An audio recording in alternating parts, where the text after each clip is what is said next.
Coba tuliskan kata apa yang ada di pikiran kalian kalau kalian melihat foto orang ini. Presiden, tukang rudal, boneka para elit, atau perang? Yap, topik tentang perang emang sedang jadi pembahasan yang ramai di mana-mana. Karena yang terkena dampak bukan hanya negara yang terlibat dalam pertempuran saja, tapi konflik ini punya skala global karena dunia saling terhubung.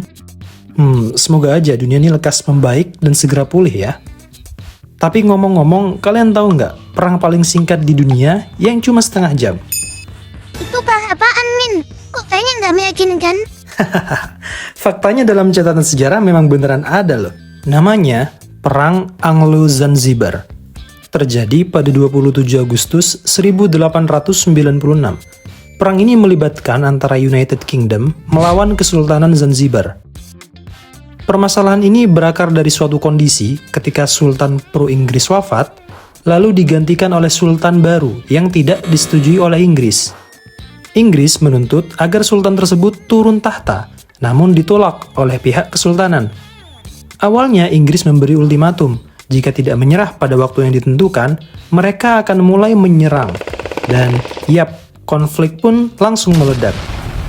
Penyerangan ke istana pun terjadi. Tapi apa daya, perbedaan kekuatan militer yang begitu besar menjadi faktor utama kekalahan. Kapal perang lebih modern, artileri lebih canggih, semua dimiliki oleh United Kingdom dibandingkan dengan persenjataan tradisional dan pertahanan minim yang dimiliki Zanzibar. Istana hancur setelah sekitar setengah jam. Pihak Zanzibar pun menyerah. Peristiwa ini tercatat sebagai perang paling singkat dalam sejarah. Emang rada kasihan ya kalau dipikir-pikir. Seolah-olah bukan perang gitu.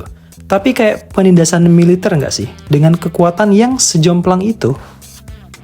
Lalu, untuk peristiwa perang paling aneh, kalian tahu nggak perang apa?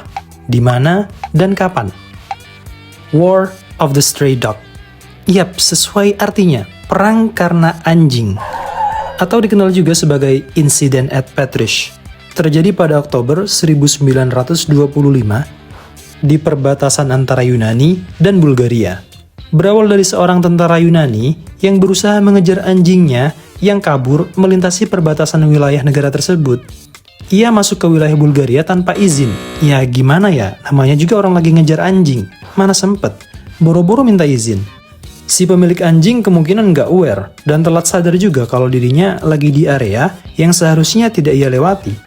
Alhasil penembakan oleh tentara Bulgaria pun terjadi. Dan dari hal itu juga memicu ketegangan yang sudah lama ada di antara kedua negara tersebut setelah peperangan sebelumnya di kawasan Balkan. Yunani menuntut permintaan maaf dan kompensasi.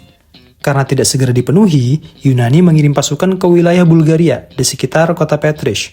Lalu terjadilah baku tembak selama beberapa hari. Tapi konflik ini tidak berlangsung lama karena campur tangan pihak internasional, yaitu League of Nations, yang merupakan cikal bakal dari PBB di masa depan. Mereka memerintahkan gencatan senjata dan meminta Yunani untuk menarik pasukannya. Lanjut, lebih aneh dan makin absurd nih. Perang Ember. Iya, Perang Ember. Terjadi pada tahun 1325 di Italia antara dua kota, Bologna dan Modena. Menurut cerita yang beredar, awalnya pasukan Modena menyerbu kota Bologna. Lalu mereka mencuri sebuah ember kayu dari sumur kota. Ember itu kemudian dibawa pulang untuk dijadikan trofi perang. Mereka mau menjadikan ember tersebut sebagai simbol kemenangan atas peperangan yang sebelumnya. Ya, intinya bukan ember yang menyebabkan perang ya, tapi karena ember yang dijadikan simbol ejekan dan kemenangan. Pada peristiwa tersebut, ribuan tentara terlibat dalam pertempuran. Pasukan Modena memiliki jumlah pasukan yang lebih kecil dibandingkan Bologna. Meski demikian, Modena justru memenangkan pertempuran ini, guys. Dan uniknya, ember yang konon dicuri itu saat ini masih disimpan di museum kecil Torre della Ghirlandina sebagai artefak sejarah. Terus yang terakhir nih, ada juga konflik antar Prancis dan Brazil gara-gara lobster. Jadi ini pada rebutan lobster apa gimana, Bang? Sebenarnya ceritanya nggak sesimpel itu loh. Jadi gini. Pada sekitar tahun 1960, sekelompok nelayan dari Prancis tengah beraktivitas menangkap lobster di lepas pantai timur laut Brazil, dekat wilayah Pernambuco. Nah, permasalahannya emang agak absurd sih. Bagi Prancis, hewan lobster itu dianggap ikan. Jadi sah-sah aja kalaupun ditangkap di laut terbuka. Ya kan namanya juga ikan. Tapi bagi Brazil, lobster itu adalah makhluk yang hidupnya punya habitat tetap sejak awal kehidupan. Jadi mereka menganggap lobster bagian dari ekosistem wilayah mereka sendiri. Jadi dianggapnya sebagai sumber daya milik negara. Alhasil, suasana makin memanas. Pihak Brazil pun mengirim kapal perang untuk mengusir nelayan Prancis. Nah, pihak Prancis juga membalas dengan mengirim kapal militer buat ngelindungin nelayannya. Tapi untungnya, cuma sebatas itu aja. Konfliknya nggak sampai naik ke level pertempuran lah. Singkat cerita, kedua negara saling bernegosiasi hingga akhirnya Prancis setuju nih untuk membatasi aktivitas penangkapan lautnya. Gara-gara konflik ini nih yang pada akhirnya nanti di masa depan, alias saat ini, tercipta konsep hukum laut internasional modern atau yang disebut UNCLOS. Kalau dipikir-pikir aneh juga ya. Kenapa sih bisa terjadi hal-hal aneh yang kayak gitu tuh?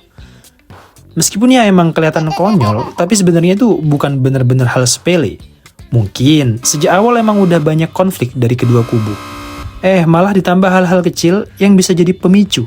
Entah ego, politik, atau haus kekuasaan. Ibaratnya itu cuma percikan api doang, nggak bahaya kok. Tapi kalau percikan apinya ada di atas bahan bakar yang siap meledak, alhasil ya